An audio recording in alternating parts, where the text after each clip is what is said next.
So the next map is going to be the longest possible map for the longest possible games. It is Metropolis. This is a map that kind of interestingly has had some pretty significant differences across tournaments. No islands in MLG with islands here in IEM. Yeah. I do think that the islands tend to be the big tipping point in these games, and I think that's going to be critical for both players. War Prism drops on there, using Nidus Swarms to secure the islands. That will be the tipping point, as honestly 4-5 base play is so common. There's no reason not to be able to get to that point with either race. Precisely. Those two chokes that allow you for that amazing, amazing defensive posture just really do help out when going into that macro game. Again, when I was talking to Moonglade earlier during day number 1, I said it's like a double-edged sword. Yes, you get amazing, like 40, 50-minute epic macro games and ridiculous engagements from there on. But for the most part, the mid-game is a little bit stale. Sometimes, you know, players are just so comfortable and so confident about getting those 5 bases and chilling out for a good portion of time that you don't see too much happen between the, you know, 20 and 30-minute mark. So, oh my God. I'm going to introduce these players really fast in the reverse order. Down in the bottom side from Team TSL, it is Inori. And up at the top side, performing an 8 pool. It is going to be Acer's Nerchio. I mean, I was about to go on this long discussion of mid games and late games and ultra late games and the evolution of these terms over time, but he's freaking 8 pooling. What a sexy play. It's an extremely good map to 8 pool on. A lot of players will not even scout. He has seen Inori not scout in game 1. Yeah, and not only that, but also just the positioning of it as well, positioning it as far away as possible in order to be able to delay Inori's ability to be able to scout that out later on. It's very, very amazing. Me? Is he going to try and block? There's the the probe. Okay. No, the probe's like, no, there's no expand down in the bottom left. I'm going to be fine, but he knows what's up. He sees the low drone count, and there's the 6 lings coming down. There is not a forge in sight. There it is going down. And this, it looks like a little bit of a battle. If Inori kills off a single drone, that will be an excellent equalizer. Would indeed. For now, how is he going to react to this? He's going to just try and wall off the complete front here. And actually, I mean, with how far these lings are away, he might be able to get away with this. It will delay the Nexus, obviously, but that's, you know, a foregone conclusion at this point, as he's going to try and get that cannon down as quickly as possible just to be able to bolster this defense. And actually, I think he's going to be okay. It's going to be a really close call. The danger zone is actually this gateway, because this is a slit of size 1 right here.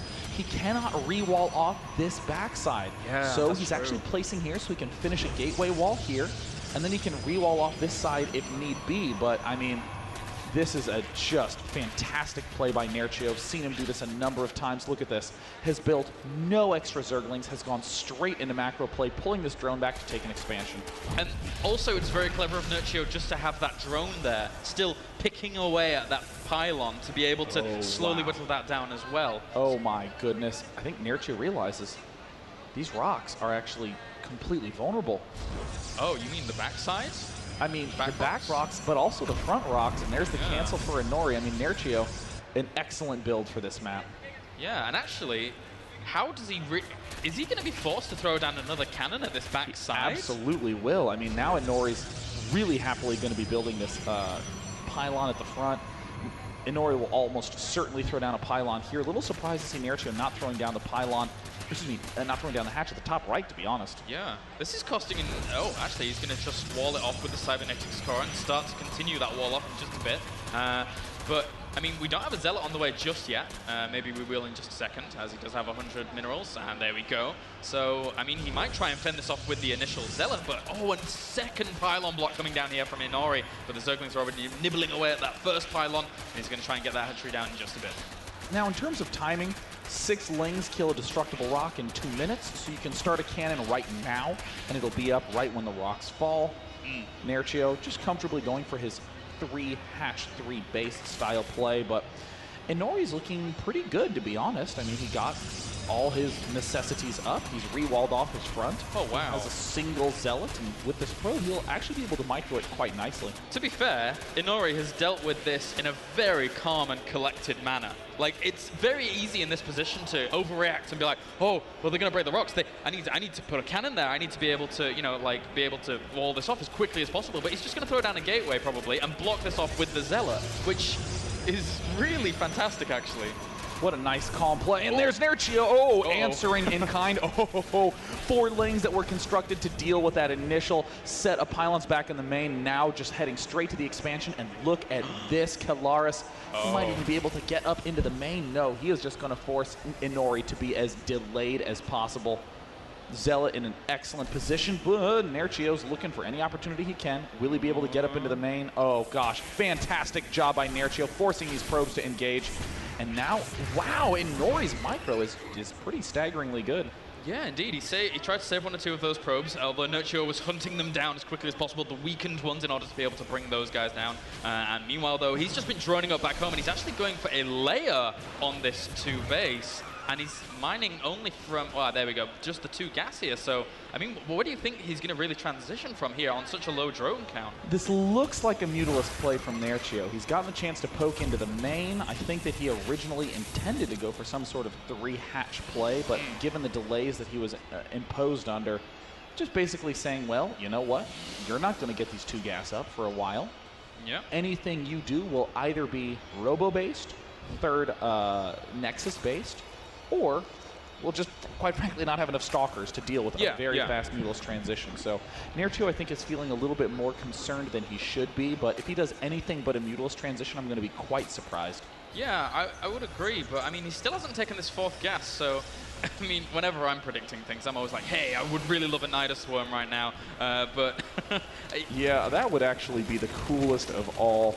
Let's go ahead and change the prediction. Oh, no, there's a Spire. How disappointing. I mean, logically it makes sense, but in terms of kick-assness, it's pretty far behind. And now we have the 3rd on the way for Inori here, as we have just 10 more drones in production right now for Nerchio, just flying in terms of that production. And actually, that's a very good point there, as Inori tries to spot a 3rd and does not see one. He sees the Spine Crawler wall, and that's normally a big indication for what's going on behind.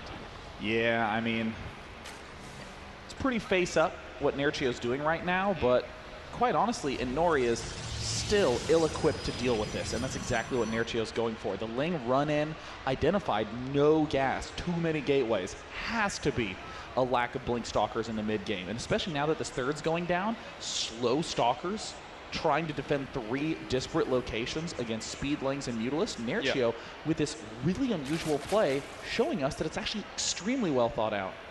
And this is a really interesting wall-off that we're seeing here from Inori, actually, at the 3rd location, as he's walling between his 2nd ramp and his 3rd Nexus, which I actually haven't seen too much of nowadays. You just normally get like really weird gateway placements around all the minerals and things like that. So I really like that from Inori going onto his 3rd base. And look at this, Nerchio just expands right in front of the probe. He doesn't care to reveal it. I mean, Nerchio was looking so awkward with no drones at his 2nd expansion, starting the layer already, but this is clearly a very meticulously thought out build from Nerchio. The timings are lining up just great. Yeah, and he's only just getting speed out now. I mean, he really hasn't needed it too much, considering the early aggression he's put on earlier on. For now, moving across the map here with that Mutalist count, just expanding and getting another wave of 11 drones out here to be able to try and catch up. Whoa, Nerchio's being a tricky bear right now. I mean, okay. First, let's discuss the attack, and then when it inevitably dies down, we're going to give Nerchio some big credit right now. He's taking down plenty of probes. Speedling's just finished up. He's going to try to mount an assault down at the 3rd as well, and a surprising number of probes are completely vulnerable. Oh, good God, he's stretching Inori so thinly here. He's brought all of his army back to be able to deal with the Mutalists, but the Zerglings are doing so much damage in the 3rd here as well. 21 probes killed right now for Nerchio, as it's down to 36 probes to 58 drones. What a play.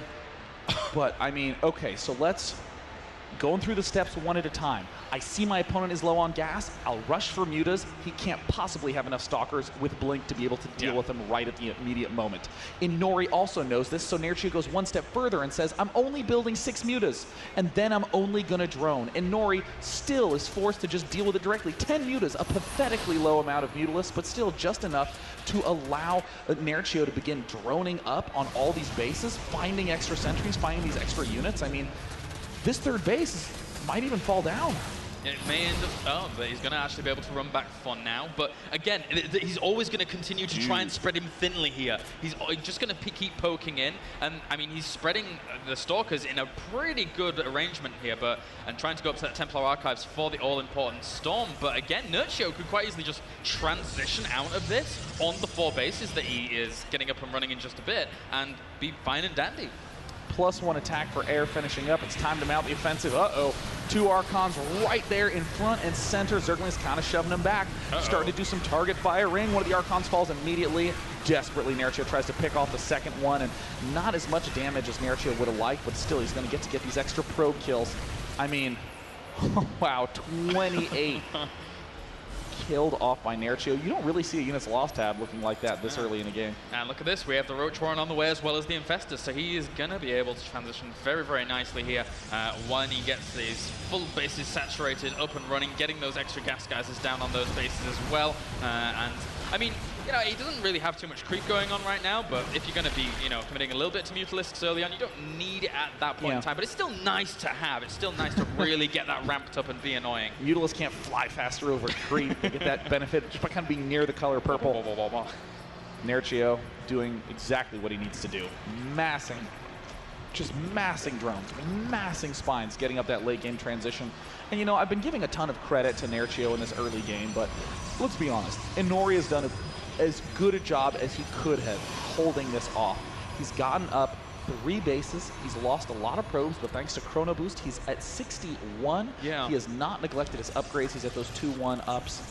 But right now, Hive incoming for Nerchio, still being very responsible to pick off as many probes as he can. It's very, very acute of you to point out that he has replenished his probe count so meticulously. It's easy to lose them and just be like, well, you know, I'm just going to have a lot less probes during this game, but he's just he's been able to replenish so well, chrono boosting those 3 Nexi very, very quickly. He has 68 probes right now for the 82 drones, but again, Nerchio just really ramping it up here with the production, getting that auxiliary constitution as well as that +2 weapons here, and again, Inori is just completely stretched thinly, and I don't think he's going to be able to really take this 4th base too easily or safely. I think Nerchio will end up letting him do it because of the way in which Metropolis pans out, but yeah, we'll see. I mean, most of all of what you just said, Kelaris, I'm most impressed at your use of the word Nexi. Oh, quite smooth. I mean, both are applicable in terms of the you know, the multiple reference, Nexa and Nexus, so Nexay. Yeah, it's all good. Looks like the Zerglings continue to plant themselves at the 4th base, trying to deny that as long as possible. Even though this full army of Inori is trying to deny it, we see another one of these Infestor heavy pushes coming up from Nerchio. He's going straight for the forge. He's going to try to knock it down. I like this play a lot. Definitely going to be able to deal a lot of damage. There's a couple of those Stalkers in the main and takes down the forge regardless. 8 Corruptors incoming. Greater Spire has been started. Nerchio is on the home stretch to Broodlords. Yeah, well, I mean, not only is all this aggression, like, keeping Inori on the back foot and keeping him, like, doing some damage, but it's also keeping him in a position where he can't really put on any harassment. So behind this, Nerchio is just doing whatever he wants to do. And if you're a Zerg player, that's, I mean, it's just phenomenal. You're able to get up that Broodlord count, just get to that Broodlord Infestor composition that you so sorely desire. I mean, Inori is going for that Fleet Beacon right now to be able to get that Mothership out eventually. Yeah. And he does have a few High Templars out with a good amount of energy for Storm. But again, Metropolis is one of those maps where if you're able to get the 5 bases, anything can happen from there on. We saw a crazy game yesterday between Nesty and which was able to come back. Yeah, I mean, this is ordinarily the phase where as Zerg, you're fist pumping, you're getting ready to do your jumps on the stage and just give the big thumbs down to your opponent like a badass. But on this map, the distances are just kind of stupid. It's so far. Nerchio, look at this. Nerchio is morphing his Broodlords mid-map because it's that hard to get all the frickin' way to your opponent's base. Yeah. The one thing to note, though, is that there are not really any Colossus out right now. There's 38 Stalkers, is that? 36 Stalkers out for Inori. A fairly deal-withable composition, especially if we start to get a lot of these Banelings out. Nerchio actually starting to charge forth with his Spine Crawlers. Yeah. Creating himself a frontal wall. You see, I like this for two reasons. Not only can he get, you know, aggressive with the creep spread and then start like knocking on his opponent's door with spines, and it makes it progressively more and more difficult for Inori to move out across the map, but it also, eventually, if he spreads the creep well enough, allows him to secure these bases in the middle a little bit easier. Yeah. And these are bases that you normally see heavily, heavily contested on Metropolis, but if he's doing this, it makes it way easier for Nerchio to secure. What a badass push from Nerchio, moving right on forward with Brood Lords, a count of 10, having Banelings there to help deal with the Blink Stalkers. Sure, they might blink under, but then they'll cluster and be easy targets for all those Banelings. Little bit of clustering up. Mothership not even out yet. Really no AoE damage other than these Templar, which are in a great position to get some excellent storms up. Ton of Banelings and Zerglings take massive hits. Yeah, that was a nice little storm there to be able to prevent Nerchio from pushing in just as easily as he wanted to. 38 more Zerglings in production now, as well as more Banelings morphing in. And again, this is a really tricky situation for Inori. I mean, this army is in a position where it can start hitting multiple bases if it wants to, and he has to position his army. What is this Colossus doing? Is shooting the rocks, and now he's pulling back into a good position. There's the fungal growth trapping some of those stalkers at the front. We're starting to see warp gates falling at the front lines, but with 2 Templar out, that's still enough to eliminate all these infestors, and that's really the critical piece to this puzzle. So many Zerglings from Nerchio take the opportunity to step right on in. Inori is not yet equipped to deal with this force. The Mothership floating idly at the bottom side. There's the blink forward, picking off 2 of those essential infestors. But with this ramp locked down, Nerchio is looking well poised to take a game here. Yeah, he really, really is. What is this engagement positioning? This is the weirdest thing I've ever seen in PvZ in terms of this map. As from now, he will be able to get that Mothership in, and he does have the one Overseer there. If he were to blink forward and pick that off, then he would be forced to retreat, but he's not going to do so, as he just demolishes the rest of this Stalker count. There's a lot of Brood Lords left over here, but actually the Stalker count is still on the way. Here's the Overseer. It's picked off all the Blink Stalkers have picked off the Overseer, and now Nerchio is up against a bunch of invisible Stalkers, and look at this Nerchio, who was just driving forward, now finally has another 3 Overseers stepping in. The Zerglings, little replacement Broodlings, easily surround and pick off that Colossus. All the Blink Stalkers going down. Food counts are quite low, but it's still 5 base versus 5 base. It really is. That Mothership now being barraged by like 1 or 2 corpses. They do end up dying off though here, as for now Inori trying to just stabilize. Nerchio though with a few more Zerglings on the way here, as well as infestors. He's picking off every probe with the natural expansion. Nerchio just spread Inori a little bit too thin, lost focus, and there Inori's lost over 60 probes this game. Actually 69 probes, Kilaris. Wow, that's a lot of probes. As for now, we will have even more Corruptors on the way, more Infestors being produced, and he's just rallying constant Zerglings to the front location here. His opponent trying to reinforce as quickly as possible, but he's just going to swing into this 4th base once again and pick off so many probes with that stop position command there. 10 more probes falling very, very quickly here, and Inori is, I mean, to be honest though, Nerchio doesn't have that higher drone count, but because he's killing off so much and demolishing his opponent's income, look at the difference in that income tab. It's a completely counterintuitive style of late game Zerg, where Nerchio just does a big Broodlord push to open up the opportunity to do Zergling small attacks, and now he's killed off 83 probes. Just, I mean, and still 40 probes out for Inori. That means that there's been over 120 probes made by Inori in this game. Yep. And the units lost tab, I think, will really reveal that it's not quite telling of who's in the lead right now. You'd have to give it to Nerchio at this point. Yeah, you really would. He's killed so much off, really, really limited the amount of income we're going to be seeing from Inori here. And Nerchio is, yeah, I mean, he's still, again, quite low in terms of that drone count. Getting a few more up here, though, and he's got 17 infestors. That's a lot of infestors. You know, I almost feel like that defeats the purpose. A little bit, you know, it's like having a car with like 100 windows layered on top of each other. It's not really good. Or a TV with like 10 remote controls. You need only a few. You know? Fungals, yeah. Unless he just wants to go for the biggest army of infested Terrans of all time, but I'm pretty sure that won't end up happening. Oh my God, the Mutalisks are killing off more 11 kill Mutalisks, 3 kill Mutalisks, 2, and I mean he's going to get 100 probe kills in this game. If it continues like this, he's going to get 100 probe kills. And it's still at 49 probes. How often do you see more probes being produced than drones? He hasn't killed a single drone yet because Nerchio has been so aggressive in this game. He hasn't had a chance to be able to get aggressive himself.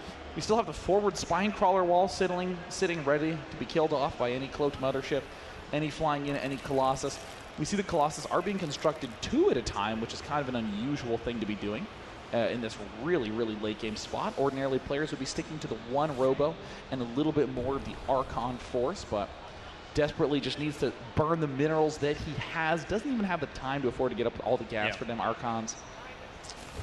And we do have that +1 range weapons actually on the way for Nerchio now, just committing to spine crawlers hiding behind the smoke. They won't see us buried when here. When they come through, it's like, surprise! Poke, poke, poke, poke, poke. That's going to be pretty impressive there by Nerchio. I really hope that comes to fruition. But, I mean, again, this composition for Nerchio looking terrifying here. As he does have the mothership out, yes. And how much energy does it actually have on it? It has full energy. Plenty of energy to do whatever it needs to do. You can't even afford to do some of those awkward run in, kill off a couple things, recall. It's just too large a map right now. Inori is pinned to defense until he becomes super stable, and yep, that's the one key that we've been seeing missing. The Warp Prism. Now, I have no idea where the other robotics facility is there. Finally, I see it.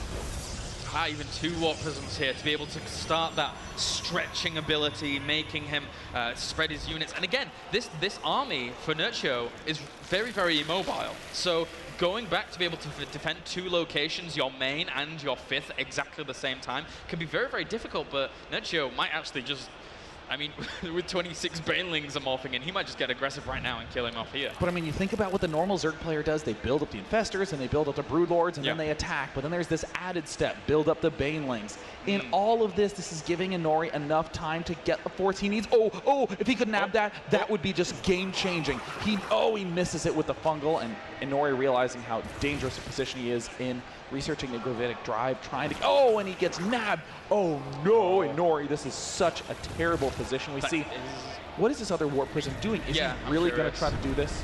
Is he really? What is going on?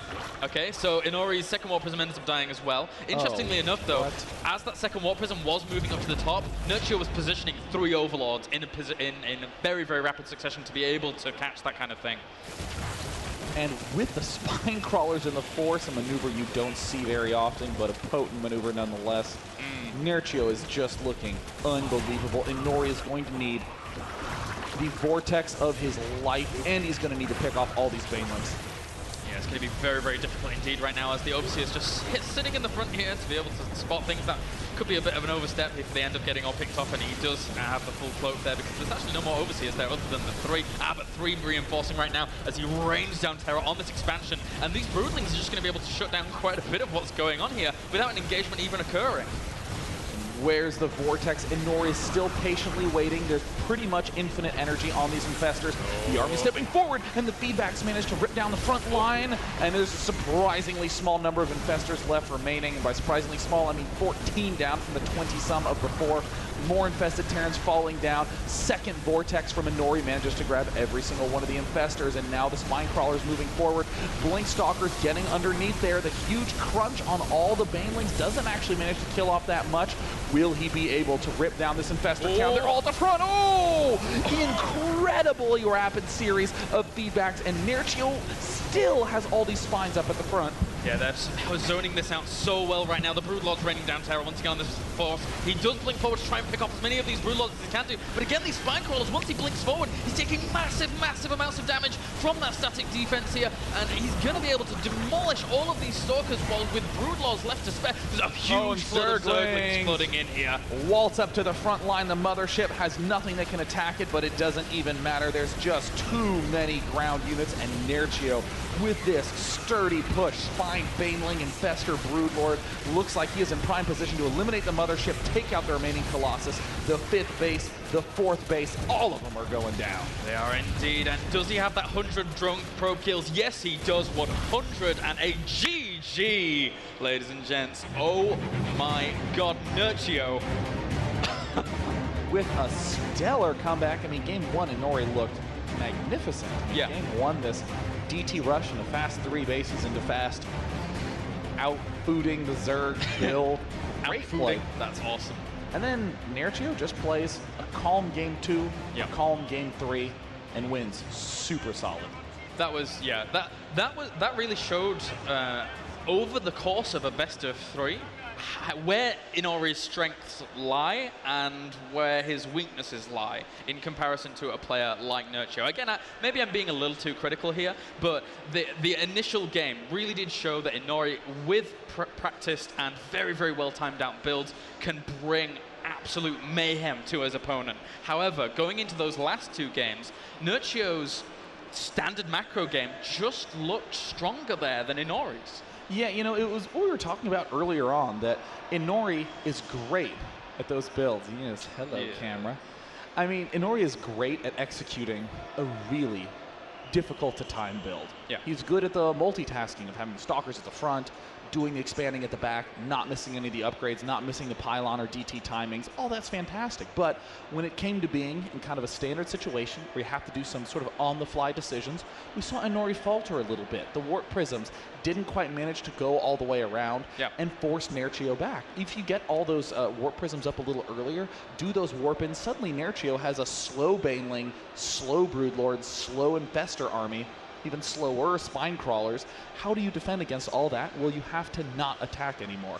But without those sort of warp prism plays, Nerchio was just able to move his pretty much undefeatable army forward and take the clear win. And again, because of all the aggression Nerchio was doing early in the game, there was really no opportunity for him to eke out those warp prisms to start doing that harassment early. And then when he did, Nerchio had all the preparations and a slight slip of that initial warp prism to be able to shut it down completely. So great play by Nerchio. That does mean that Nerchio is up 1-0 in the group. The other player currently up 1-0 is 4GG that took down sort of 2-0. Well, without any further ado, let's throw it up to Jarrett up on the main stage. I am standing here with the winner of our first match of the day, the pride of all of Poland, I'm sure. Acer's Nerchio, well won, congratulations. You have incredibly strong ZVP. What's the key to your success? Well, I'm not quite sure. Maybe especially Koreans aren't used to my style. I mean, it's not anything special, but still, I think not many Zergs also add Banelings late game. And yeah, but I still think my ZVP is not that good, as you say. It looked pretty good to me. What sort of practice environment do you have at home? I don't do anything special as practice. I pretty much play only ladder and online tournaments. I don't practice like custom games for specific builds, and I think that works best for Zerg. Just naturally talented then. What do you think your chances are moving forward in the tournament? Well, I don't feel that I'm in that good shape, but I usually go step by step, so first I hope I will advance from the groups. Great. Well, you did good so far. Do you think you could play me in a game of rock, paper, scissors? I think so. You want to play a game? Yeah. I just want to beat Nerchio in something, okay? It's on 3. 1, 2, go, okay? All right. Thank you, Artosis Rock. Rock totally owns. You want to do best of 3? Yeah. This guy. Okay, we'll do best of 3. I'll give you a chance, all right? Artosis! Okay, well, last one.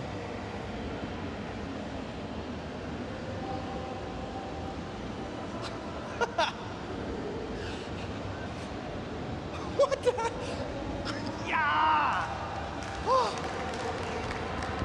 Thank you very much. You can go back and practice. Very good.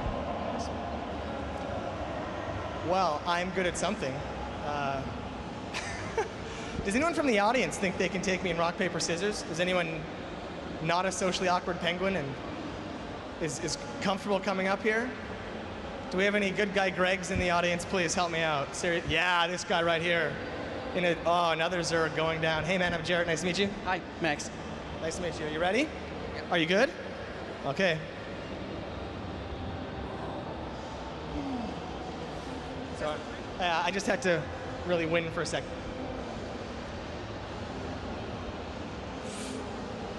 Okay, sir.